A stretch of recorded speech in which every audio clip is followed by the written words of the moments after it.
अस्सलाम वालेकुम व्यूअर्स, क्या हाल चाल है? ठीक है, खैरियत है। आज हम जा रहे हैं अपने कज़न के पास। उसने एक प्लॉट लिया है और वो वहाँ पे मटेरियल वाला है।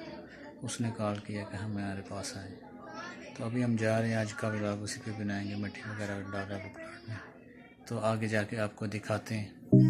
तो मिलते हैं, उसके पास जा रहे हैं।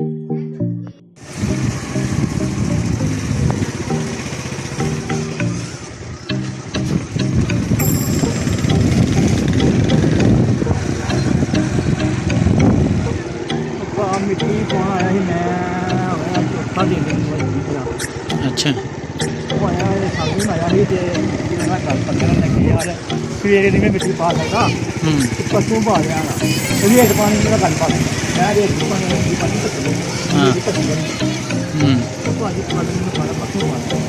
पानी 8 बजे पा जाना यार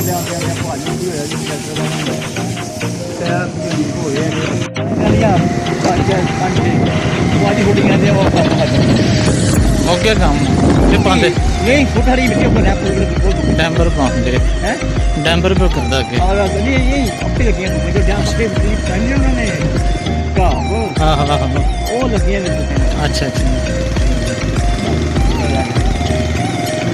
रेट जा दिन हो गए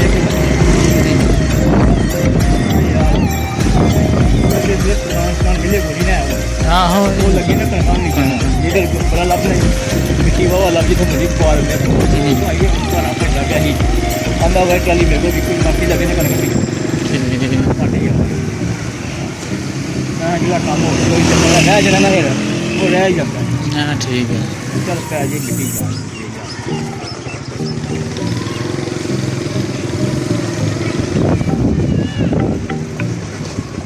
कल भी हाथ इतने लगे रहे हैं, आज भी फेर दिते जाने हैं, फेर लगी हैं।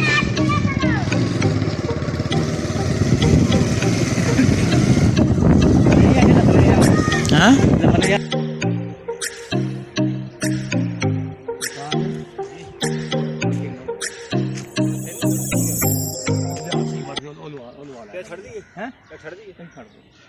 वो मैं लावा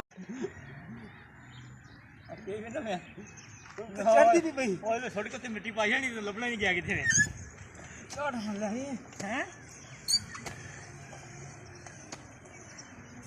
ਘਰ ਦੀਆਂ ਹਨਾ ਇੱਥੇ ਹੀ ਸੀ ਝੜੀ ਲੱਗ ਗਏ ਅਸੀਂ ਇਹ ਨਹੀਂ ਪਤਾ ਮੀਂਹ ਆ ਗਏ ਆ। ये देखे, ये हमारे भाई हैं, बड़ी मेहनत कर रहे हैं।